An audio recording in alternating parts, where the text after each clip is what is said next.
Depuis une semaine, elle a arrêté de la nourrir au sein, c'est pour ça que la petite souffre de malnutrition.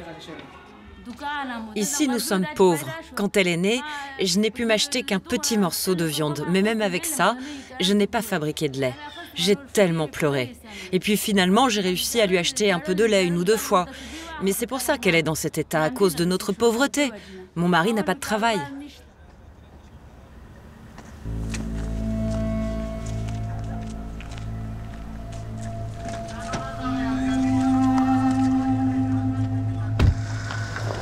Aujourd'hui, la nuit est notre allié. Elle nous permet de quitter Kaboul discrètement. Sous ces burqas, nous ne sommes plus des journalistes occidentales, mais des femmes afghanes, conduites par 3 hommes, hors de la capitale.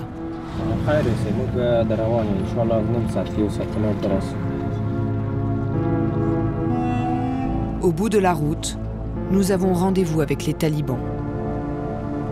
Les islamistes armés combattent depuis 20 ans le pouvoir afghan et l'Occident. Nous évitons les barrages de l'armée. Nous roulons dans l'inconnu. Kaboul est encore proche et des éclaireurs viennent à notre rencontre. Ils sont armés, c'est eux.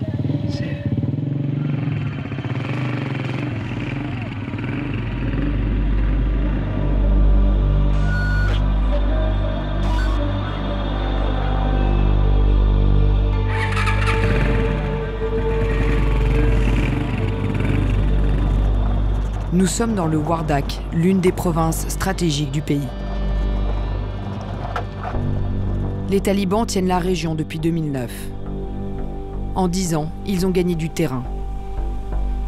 La guérilla contrôlerait aujourd'hui la moitié du territoire. Thanks to our military and our allies and the brave fighters of Afghanistan, the Taliban regime is coming to an end.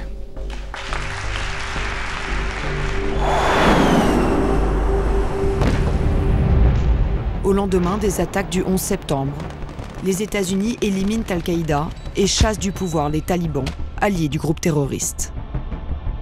La coalition est large, les Européens y prennent part, l'OTAN est unie contre le terrorisme islamiste. Mais la victoire est en trompe-l'œil. Malgré la chute rapide de leur régime à Kaboul, les talibans ne rendent pas les armes. Leur contre-attaque commence en 2004. Attentats, embuscades, la guerre reprend. 250 000 Afghans et 3 500 soldats de l'OTAN sont tués. Prenant acte de cette impossible victoire militaire, l'administration Trump négocie. Au Qatar, un accord historique est signé avec les talibans le 29 février 2020. L'Amérique se désengage. We just signed an agreement. We've had tremendous success in Afghanistan in the killing of terrorists, but it's time, after all these years, to go and to bring our people back home. We want to bring our people back home. En quittant l'Afghanistan, les Américains semblent abandonner le pays aux mains des talibans. Le pacte qu'ils concluent avec l'ennemi pourrait faire une victime, le peuple afghan.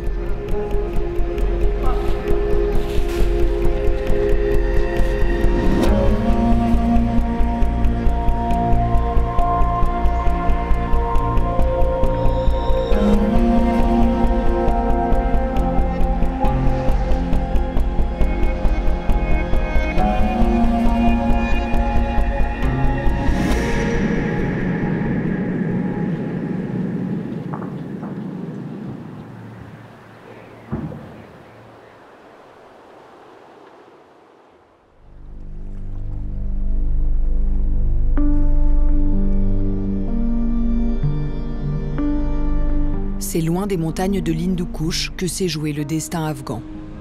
En plein désert, à Doha, capitale du Qatar.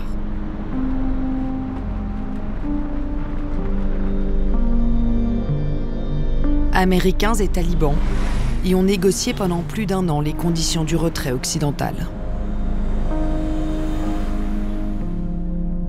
Suhail Shaheen est le porte-parole des talibans depuis que la guerre a éclaté en 2001. Fin diplomate, il a été l'un des artisans de l'accord.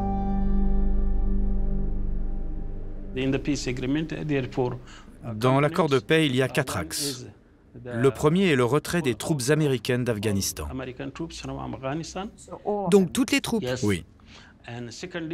Le deuxième, ne permettre à personne d'utiliser notre pays contre les États-Unis et ses alliés. Troisièmement, commencer des négociations inter-afghanes. Et enfin, se mettre d'accord sur un cessez-le-feu. Est-ce que vous pouvez vraiment faire en sorte que Al-Qaïda ne soit plus en Afghanistan dans le futur? Nous avons promis dans l'accord de paix qui a été finalisé et conclu que nous ne permettrons à personne, sous aucun prétexte, d'utiliser le sol afghan contre les États-Unis et les autres pays.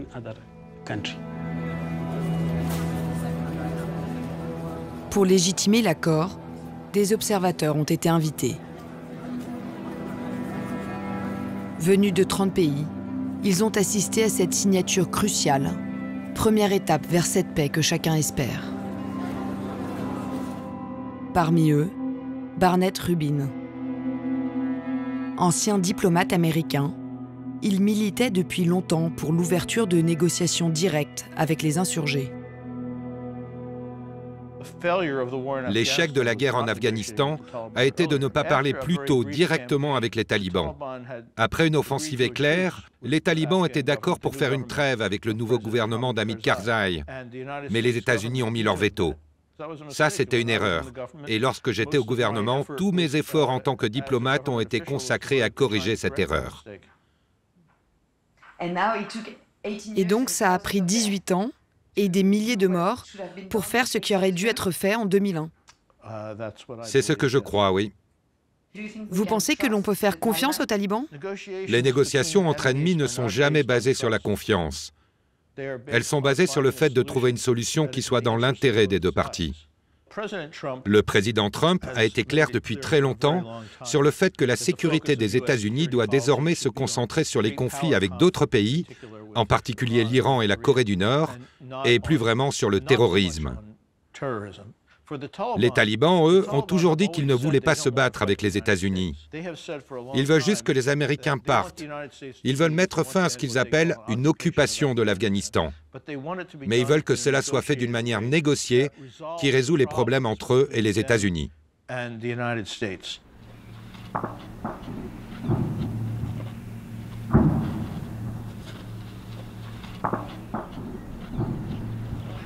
La guérilla a imposé son agenda.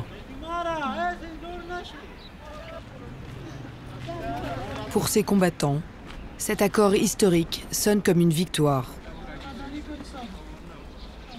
Mais ils gardent l'arme au pied. Dans le Wardak, pas un jour sans accrochage avec la coalition.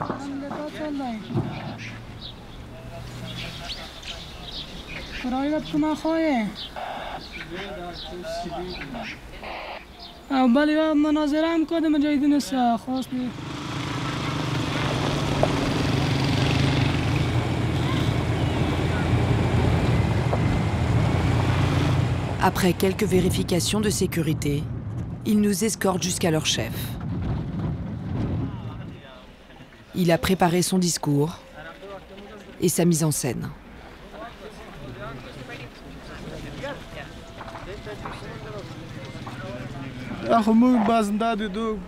Cette arme appartient aux esclaves des Américains.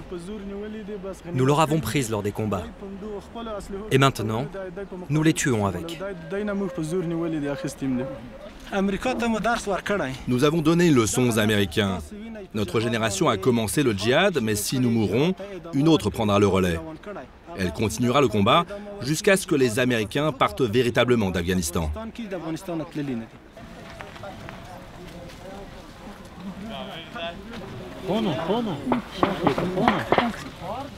Les talibans revendiquent la victoire militaire. ils affirment aussi avoir conquis les cœurs et les esprits.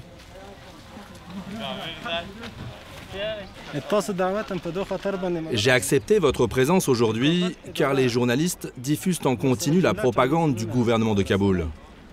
Mais personne ne s'intéresse aux pauvres habitants de ce pays qui souffrent.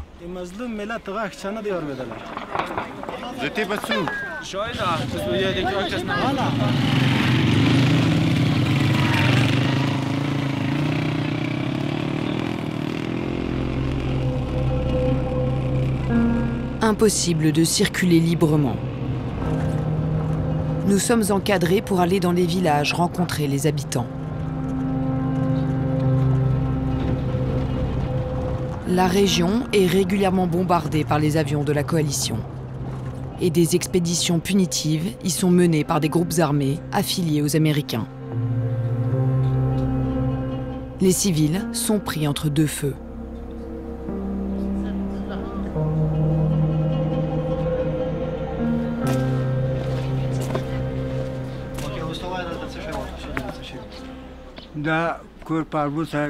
Il y a 2 mois, ici tout a été détruit.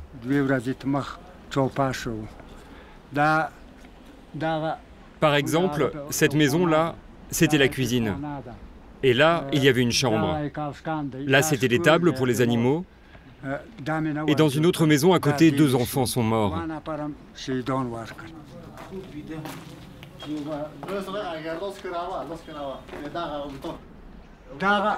C'est la chambre dans laquelle les 2 enfants sont morts. Ils nous avaient bandé les yeux et attaché les mains. Comme ça. Nous, ils nous ont fait sortir. Mais les enfants sont restés ici. Ils dormaient encore.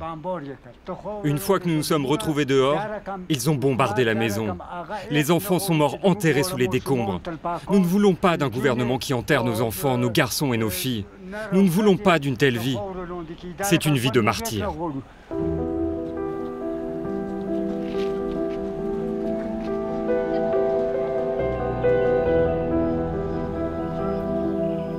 2019 a été l'année la plus meurtrière de ce conflit. Il pousse les civils à l'exode. 440 000 Afghans ont dû quitter leur foyer dans les 12 derniers mois.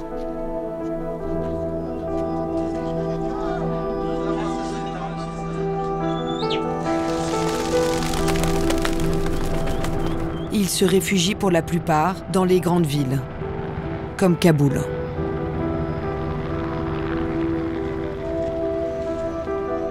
La capitale s'entoure d'une ceinture de bidonvilles. 52 camps au total. Les déplacés s'y débattent contre la misère.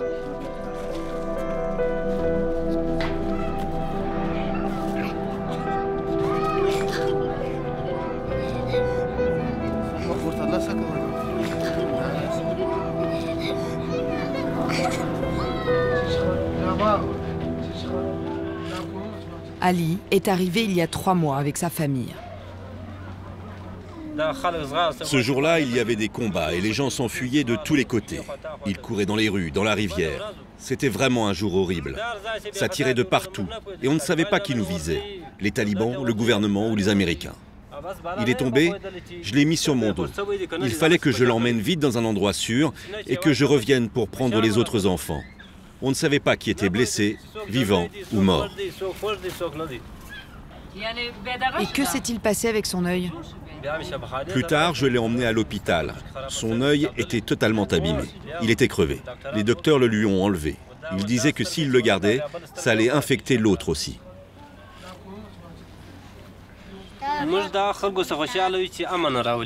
Tout ce que nous voulons, ce sont des dirigeants qui nous apportent la paix et la sécurité, qui respectent les musulmans et l'Afghanistan.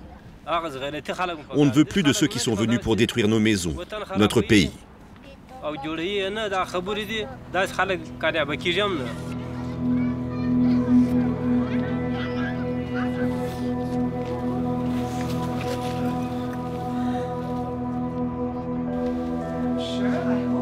Les alliés d'hier sont devenus les opposants d'aujourd'hui. Hamid Karzai a été nommé président avec le soutien des Occidentaux en 2002. Au début, quand les Américains sont venus au lendemain du 11 septembre, après la tragédie qu'ils ont connue, je voulais que les États-Unis soient nos alliés. Mais ils ont commencé à ignorer nos avertissements quand on leur disait qu'ils ne devaient pas faire du mal au peuple afghan au nom de leur combat contre l'extrémisme et le terrorisme, qu'ils ne devaient pas bombarder les maisons ou les villages afghans. Ils ont ignoré tout cela et ils ont fait de plus en plus de mal en Afghanistan. Ils ont créé de plus en plus de colère. Les gens étaient pourchassés jusque dans leurs maisons au nom de la guerre contre les talibans. Vous ne considérez plus vraiment les États-Unis comme des alliés? Aujourd'hui, alors que les Afghans meurent et que nos maisons sont bombardées? Non, pas du tout.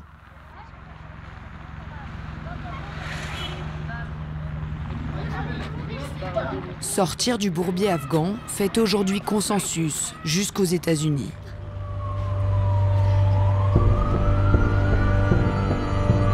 Le bilan humain est lourd. 2400 soldats morts et 20 000 blessés.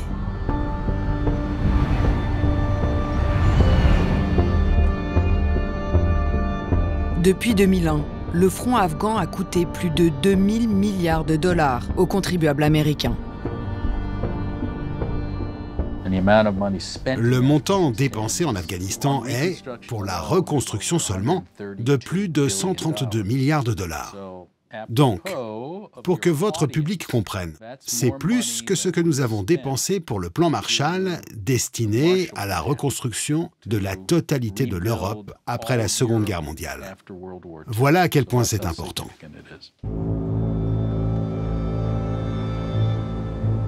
Au Congrès, depuis plusieurs années, John Sopko alerte sur les erreurs commises par l'administration américaine. La corruption incontrôlée en Afghanistan a sapé les objectifs stratégiques des États-Unis. Et malheureusement, nous avons contribué à favoriser cette corruption. Depuis le début du conflit, 30% de l'argent dépensé par les États-Unis aurait été détourné. Plus de 40 milliards de dollars volatilisés. Nous avons dépensé trop d'argent, trop vite, dans un pays trop petit. Et ceci a causé, ou tout au moins encouragé, la corruption.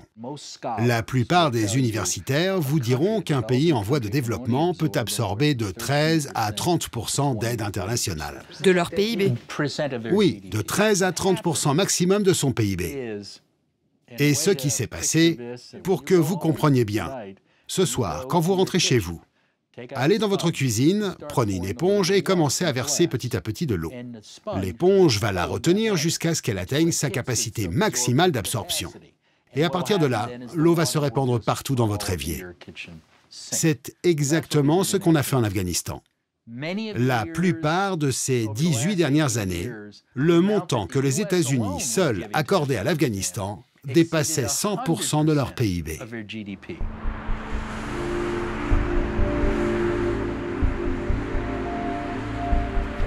Alliés des Américains lors de l'offensive de 2001, les Européens ont aussi largement contribué au soutien financier de l'Afghanistan.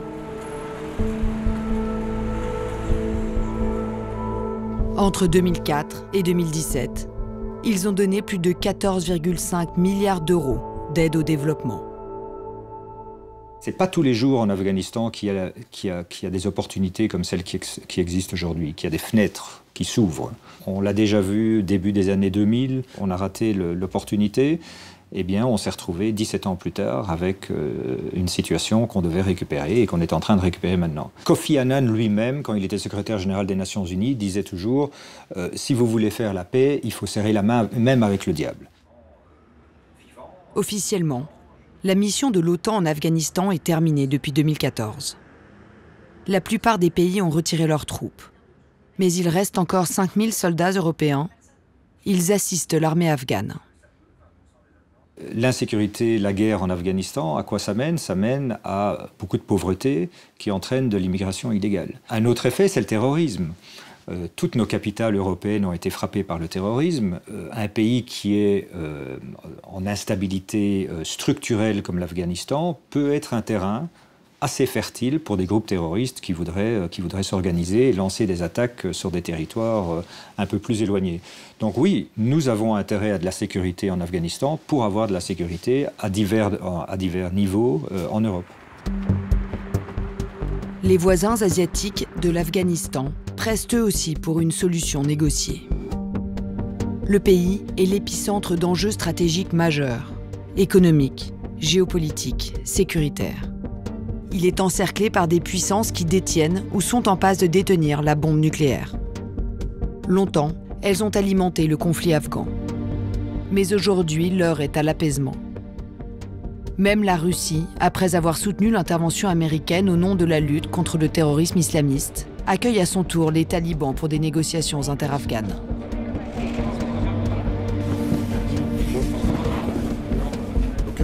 Россия убеждена, что конфликт в Афганистане не имеет военного решения. La Russie s'est inquiétée du fait que, 1, les États-Unis n'arrivaient pas à éliminer le terrorisme, et 2, qu'ils semblaient construire des installations pour une présence militaire permanente dans la région. La Russie a perçu tout ça comme une tentative d'encerclement de la part des Américains.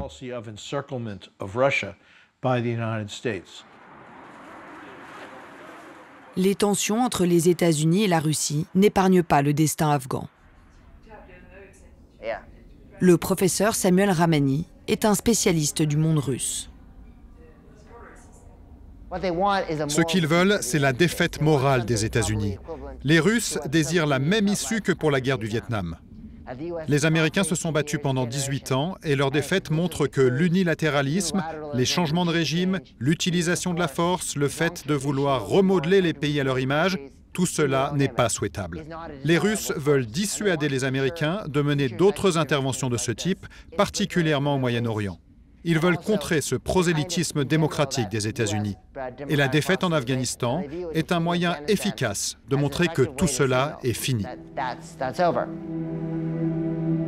Chacun des acteurs cherche à s'imposer comme arbitre.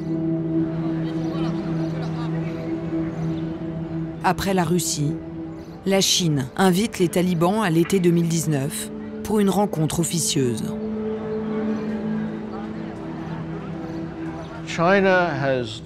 La Chine a un intérêt à la stabilité de la région à cause de son projet des routes de la soie. C'est le projet de politique étrangère le plus ambitieux du président Xi Jinping. Il dépend de la capacité de la Chine à réaliser des investissements majeurs en Asie centrale, particulièrement au Pakistan. Et l'instabilité et le terrorisme en Afghanistan sont une menace pour ce projet. Il pourrait y avoir entre 1 et 3 000 milliards de dollars de minéraux, particulièrement des terres rares, inexploitées en Afghanistan, qui se trouvent sous contrôle taliban. Voilà pourquoi la Chine négocie en même temps avec le gouvernement et les talibans. Une des raisons pour laquelle ils veulent à ce point la paix, c'est que les talibans seront reconnus comme une puissance légitime. Alors les Chinois pourront exploiter facilement toutes ces ressources sans peur de violer le droit international. Ils veulent la paix pour percevoir leur argent. Exactement, ils veulent la paix pour récolter leur investissement.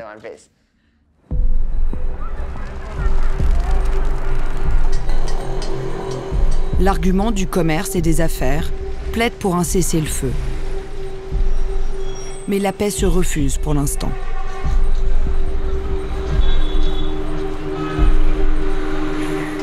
La spirale de la violence décourage les donateurs.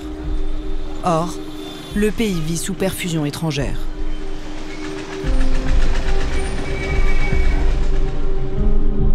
Depuis 2014, l'aide américaine a baissé de moitié.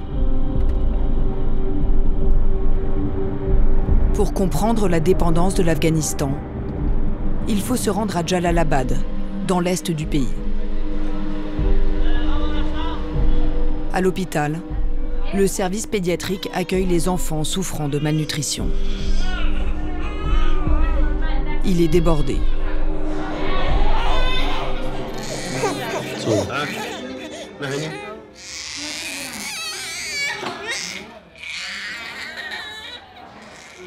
Le service ne fonctionne qu'avec l'aide de l'UNICEF. Matériel médical, médicaments et même repas. Bientôt, tout pourrait s'arrêter.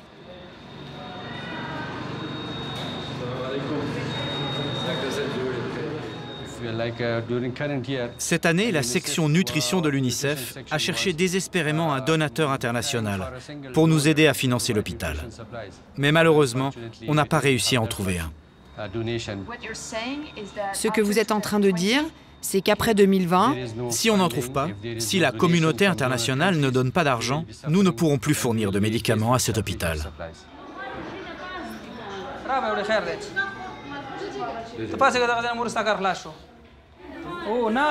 Ne t'inquiète plus de rien, d'accord? Mais elle ne se sent pas bien.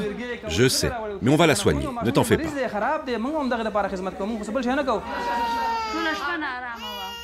Somaya a 18 mois. Sa mère a du mal à la nourrir. Les bombardements ont jeté cette famille sur les routes. Est-ce que vous lui avez déjà donné du lait? Non. À la naissance, est-ce que vous lui avez donné le sein? Oui. Depuis quand avez-vous arrêté de lui donner le sein? Depuis une semaine. Depuis une semaine, elle a arrêté de la nourrir au sein, c'est pour ça que la petite souffre de malnutrition. Ici, nous sommes pauvres. Quand elle est née, je n'ai pu m'acheter qu'un petit morceau de viande. Mais même avec ça, je n'ai pas fabriqué de lait. J'ai tellement pleuré. Et puis finalement, j'ai réussi à lui acheter un peu de lait 1 ou 2 fois. Mais c'est pour ça qu'elle est dans cet état, à cause de notre pauvreté. Mon mari n'a pas de travail. Ça fait 7, 8 ans que je travaille ici et j'ai vu le nombre d'enfants souffrir de malnutrition augmenter quotidiennement. La mère souffre elle-même de malnutrition quand elle est enceinte, car elle n'a pas accès à suffisamment de nourriture. Ajoutez à tout cela les combats dans la région et tous les problèmes qui en découlent.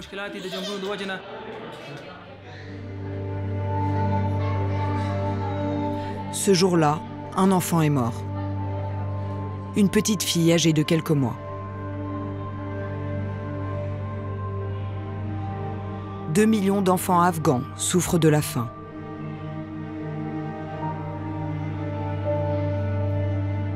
Loin des grandes tractations internationales, les plus vulnérables payent le prix de la guerre. Dans l'opinion, le désespoir et l'urgence d'en finir balayent les anciens tabous.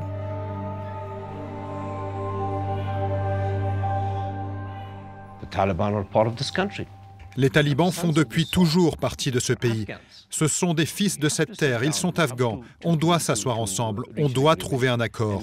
Et on doit se libérer de l'ingérence et de l'exploitation des puissances étrangères.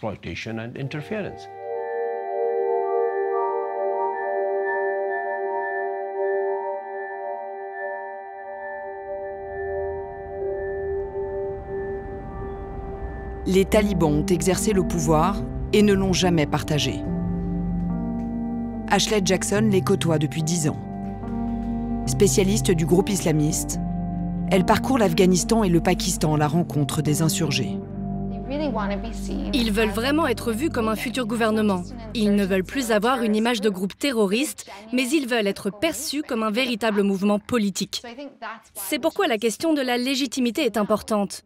Parce qu'ils savent qu'on va leur permettre de prendre le pouvoir, de participer au gouvernement. Ça n'est pas juste leur puissance militaire qui compte, mais la façon dont ils s'intègrent dans la communauté internationale. C'est ça qui leur permettra de participer au gouvernement, de recevoir des financements et d'avoir des relations diplomatiques.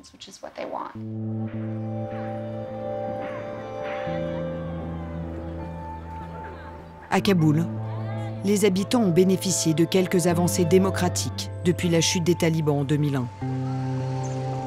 Leurs souvenirs hantent encore les rues et les esprits.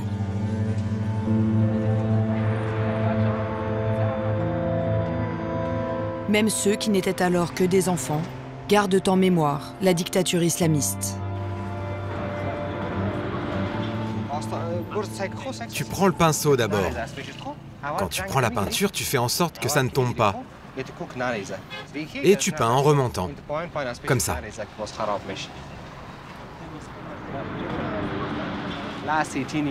Pendant les 18 dernières années, des milliers d'entre nous sont morts. Juste pour quelques petites avancées. Donc j'espère que les Américains et les talibans, avec leur accord, ne vont pas compromettre ces progrès. En 2011, Omaïd Sharifi a monté le collectif Heartlord pour montrer au monde un autre visage de son pays. Les seigneurs de l'art défient les seigneurs de guerre.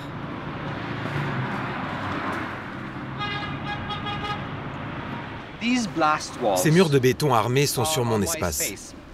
Ça, c'est l'endroit où je marche tous les jours. Ils ont rendu ma ville moche. Elle ressemble à une prison. C'est pour ça que je suis là, pour mettre tout ça par terre.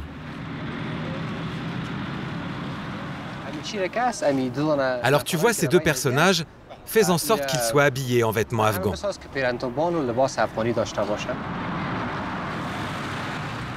Ici, peindre, c'est résister jusqu'au sacrifice.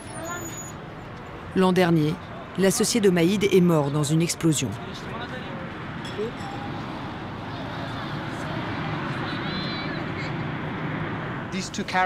Cet homme et cette femme seront des Afghans assis sur une grenade, parce que notre vie à Kaboul est si dure qu'elle peut se briser à n'importe quel moment. Toute cette partie représente les talibans, car à chaque fois qu'ils viennent parmi nous, ils se font exploser. À droite, il y a un poème célèbre qui dit que malgré les talibans, malgré la peur que nous inspirent les talibans, nous sommes toujours là et en vie. Il dit littéralement « J'irai t'embrasser au milieu des talibans et je n'ai pas peur de cela ». Voilà comment nous avons conçu toute cette peinture.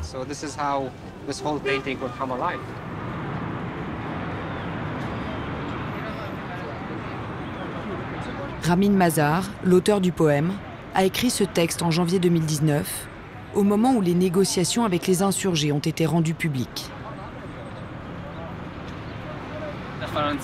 Peut-être qu'en France ou aux États-Unis, l'acte de s'embrasser est considéré comme un geste d'amour. Mais vu la façon de penser des talibans, ici, cela devient un acte politique, une forme de contestation. Pourquoi ? Parce que les talibans veulent instaurer un système totalitaire. Ils veulent dresser des murs entre nous. Ils veulent nous suivre jusque dans nos rêves, partout. Je veux que le peuple se pose des questions en voyant ce poème. Écrire est une forme de lutte. Et je pense que nous avons besoin de ce combat. D'autant plus que nous devons montrer aux talibans qu'au lieu de nous faire taire, nous pourrions cohabiter tous ensemble.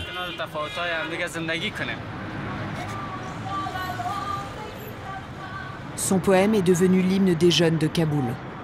Des mots, remparts contre le retour de l'obscurantisme.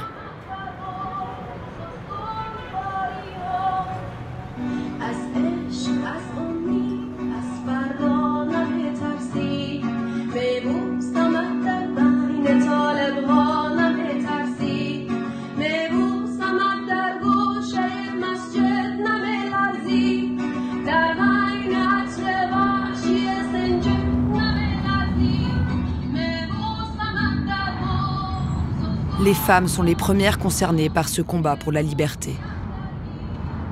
Farhanaz Forotan a lancé une campagne sur Twitter, #MyRedline. Chacun y trace sa ligne rouge en cas de retour au pouvoir des talibans.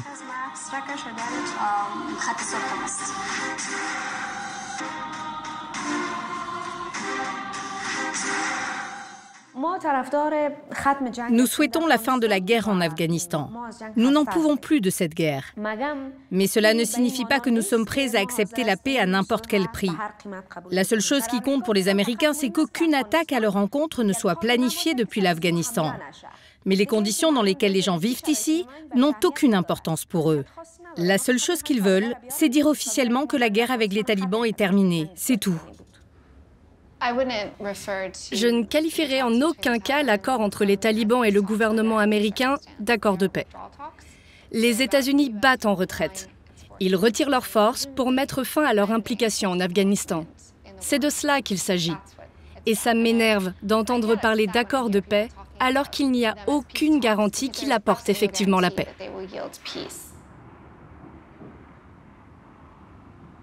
Dans leur accord, Américains et talibans évitent la question des droits humains. Le gouvernement et la société civile n'ont pas été invités lors des négociations à Doha. Les femmes non plus. L'accord entre les talibans et les Américains est une négociation, un échange. C'est un jeu politique dans lequel les femmes afghanes, le peuple afghan et les gens qui ont été tués n'ont aucune place. Ils n'ont pas le droit de négliger les droits humains et ils n'ont pas le droit de parler avec les talibans à la place du peuple afghan. Je pense que les femmes ne doivent pas être les victimes des négociations de paix, parce que les femmes ont déjà été les victimes de cette guerre. Victimes d'un conflit dont elles étaient censées être les grandes gagnantes. L'Occident l'avait proclamé lors de l'offensive de 2001. Cette guerre allait être celle de la libération des femmes afghanes. As we drive out the Taliban and the terrorists, we're determined to lift up the people of Afghanistan. The women and children of Afghanistan have suffered enough. This great nation will work hard to bring them hope and help.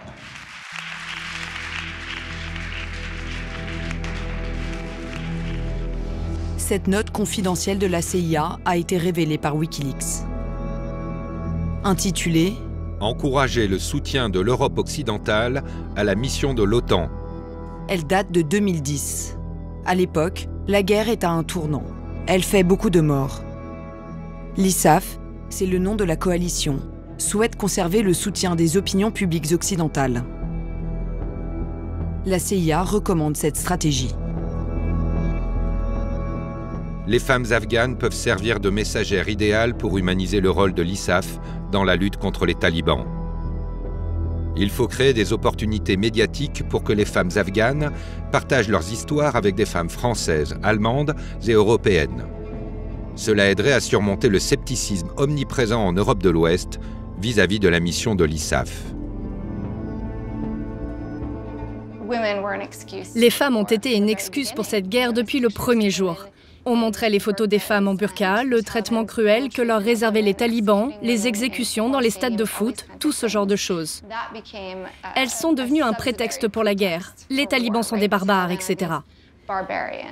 Mais n'oublions pas que la burqa, l'obligation pour les femmes de porter la burqa, a été introduite par le gouvernement des Moudjahidines avant les talibans.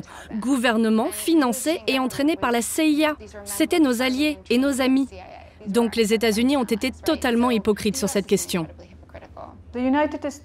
Les États-Unis ont utilisé les femmes comme un outil. Ils ont fait un business du droit des femmes et aujourd'hui, c'est la mode du jour de parler de ces droits. Mais en réalité, ils n'ont jamais cru possible et ils n'ont jamais voulu que les femmes aient accès à la liberté. Remettre au pouvoir ces misogynes montre bien que les États-Unis n'ont jamais véritablement voulu instaurer un droit des femmes en Afghanistan.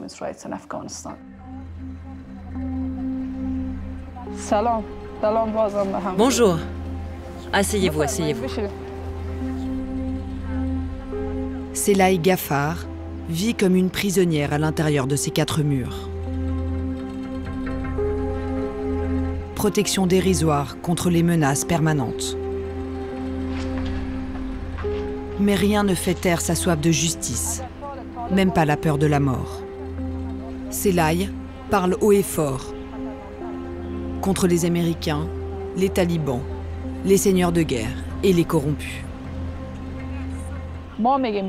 Nous disons qu'au lieu d'aller se jeter aux pieds des talibs à Moscou, au Qatar et en Chine, au lieu de négocier avec ces gens-là, nous devons aujourd'hui venger le sang que notre peuple a versé. Impossible d'oublier l'époque des talibans, où les hommes étaient décapités en place publique et les femmes tuées pour crime d'honneur.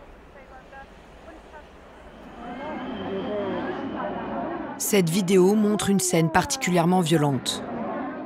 Elle a été tournée au risque de leur vie par les féministes de l'association Rawa. En 1999, au stade de Kaboul, une femme est condamnée à mort par les talibans devant 30 000 personnes. Son crime, avoir tué son mari violent.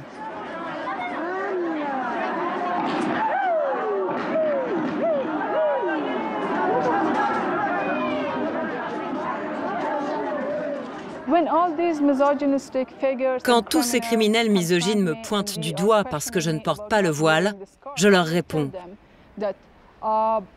« Vous avez violé les femmes quotidiennement. Vous les avez lapidées à mort. Vous avez coupé leurs nez et leurs oreilles. Vous avez empoisonné les filles pour qu'elles n'aillent pas à l'école. Vous avez commis des crimes et des atrocités impardonnables envers les femmes de ce pays. Tous ces actes sont contre l'islam. C'est vous les infidèles. C'est vous qui devez être punis pour ce que vous avez fait.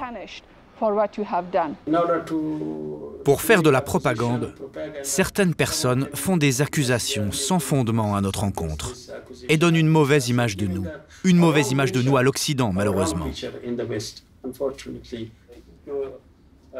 Si vous regardez les statistiques, cette année, il y a eu plus de 2000 faits de violence contre les femmes qui ont été comptabilisés, alors qu'à notre époque, il n'y en avait aucun. Vous êtes en train de dire que c'est pire d'être une femme aujourd'hui en Afghanistan Oui. que quand les talibans étaient au pouvoir? Oui, oui. Sous les talibans, le pays était fermé au regard. Pas d'ONG pour témoigner des violences faites aux femmes, pas de statistiques pour mesurer leurs souffrances. Nous voyons les femmes comme une partie importante de la société. Une société ne peut évoluer correctement sans leur participation active. Nous reconnaissons leur droit à l'éducation et tout ce qui va avec.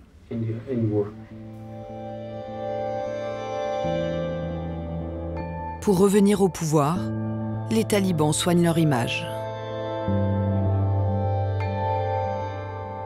Suhail Shaheen sait qu'il doit donner des gages à l'Occident.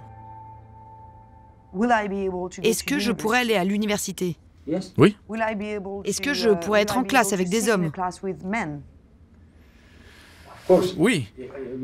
Il y aura une place pour les femmes à l'université, si elles portent le voile. Non, mais ma question c'est est-ce que je pourrais être assise en classe avec un homme professeur ou un camarade? Est-ce que ça sera possible? Alors deux choses. Quand vous demandez « est-ce que je pourrais aller à l'université ?» Oui. Deuxièmement, un comité de sages religieux siégera. Il va déterminer s'ils permettent aux femmes qui portent le voile d'être dans la même classe que les hommes, ou s'ils veulent qu'elles aillent dans une autre université, ou dans une classe à part. Tout ça sera décidé en temps voulu.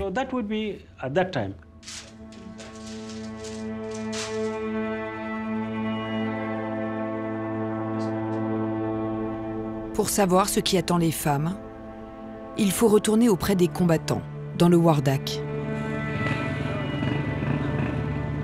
Dans cette province tenue par la milice, toujours escortée et surveillée par les talibans armés, nous nous mettons en quête d'une école de filles.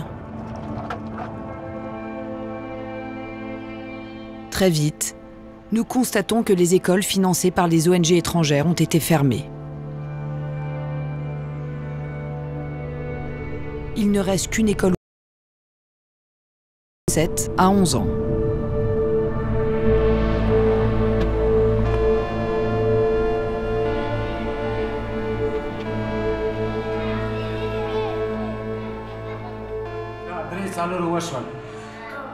Donc ça c'est 7 et là ça fait 8. Regardez bien, ils sont différents. Nassiri Masikoula enseigne ici depuis 8 ans. Il a vu les talibans prendre le contrôle de la province et de son école.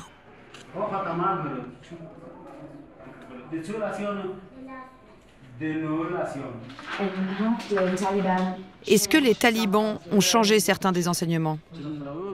Oui, bien sûr, ils les modifient. Ils nous ont changé une matière qu'ils ont transformée en éducation islamique.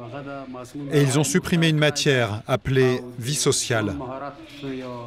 Ils nous ont dit que lorsque nous recevons les livres de la part du gouvernement, d'abord, eux doivent les vérifier, et ensuite seulement, ils nous autorisent à les enseigner.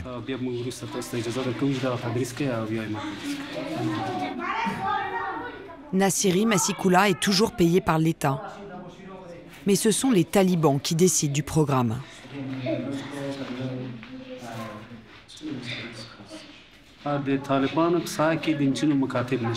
Dans les lieux contrôlés par les talibans, il n'y a plus d'école pour les filles. ils les ont interdites. Avant, il y en avait, avec l'aide d'une association suédoise. Mais les talibans ont fermé ces écoles.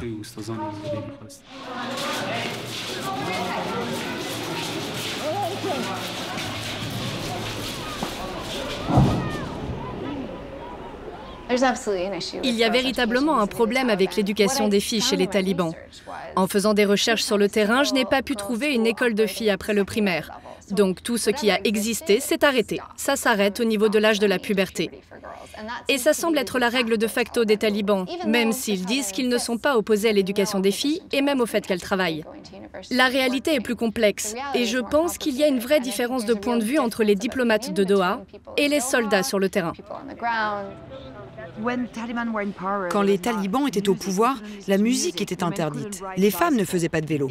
Est-ce que tout cela sera interdit de nouveau? Tout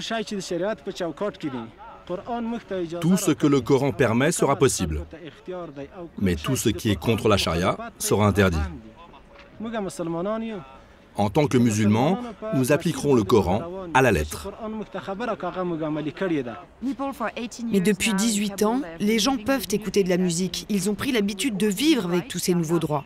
Mais comment allez-vous revenir sur tout ça en Afghanistan? Tout ça, on verra après. Dès qu'on arrivera au pouvoir, nous donnerons des droits pour les femmes et des droits pour les hommes.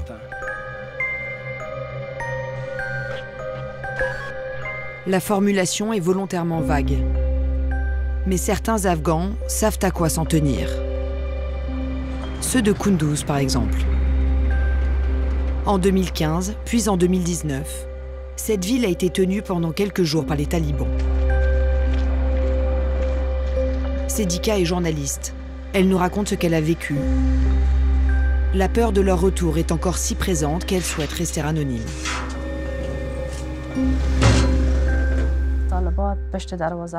Les talibans sont aux portes de Kunduz et même parfois, ils s'infiltrent à l'intérieur de la ville. Je veux être en sécurité et je veux continuer mon travail avec les autres femmes. S'ils savent qui je suis, ils vont venir me viser personnellement et me tuer. En 2008, Sedika et son mari montent une radio pour les femmes. Leur succès est immédiat. 80 000 auditrices écoutent ces émissions. Aujourd'hui, nous parlons de la vie des femmes à la lumière de Au nom de Dieu, bonjour à vous tous. Bienvenue dans le programme Les femmes d'influence. Nous faisons une campagne pendant 16 jours contre les violences faites aux femmes.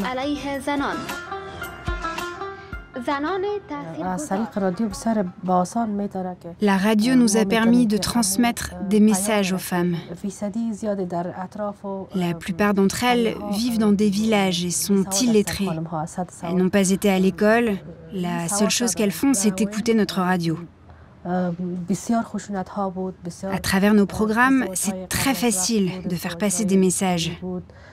Au début, il y avait beaucoup de cas de violence, de mariage précoce ou forcé, de polygamie. Mais grâce aux médias à Kunduz, et même dans tout l'Afghanistan, les mentalités ont évolué positivement et le nombre de cas a diminué.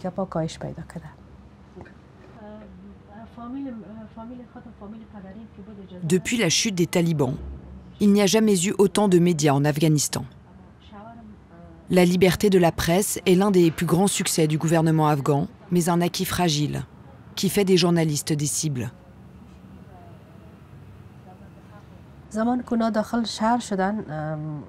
Quand les talibans sont rentrés dans la ville, ils sont directement venus attaquer notre quartier et la radio. Ils sont rentrés à l'intérieur, il était minuit. Il n'y avait que les collègues hommes qui travaillaient à cette heure-là. Quand les talibans les ont attaqués, ils ont réussi à s'échapper de justesse. Une fois que les insurgés ont pris le contrôle de la station, ils ont détruit tous nos équipements, ils ont tout brûlé. Je suis en colère, parce qu'une fois que les talibans seront au pouvoir, ils vont nous priver de tous nos droits.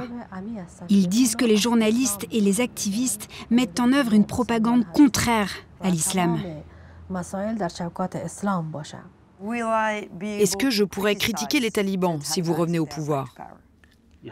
Oui, si vous les critiquez de manière positive, pour faire avancer la société de manière constructive, ce sera même bienvenu. Si vous les critiquez pour faire de la propagande, alors ce sera différent.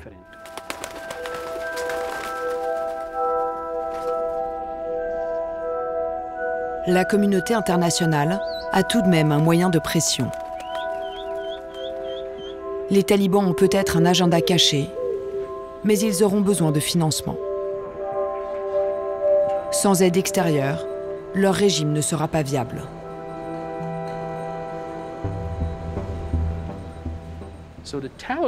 Les talibans doivent bien se rendre compte que s'ils repartent dans la mauvaise direction, je ne sais pas si le gouvernement français continuera à aider un gouvernement afghan/taliban si les talibans maltraitent les femmes.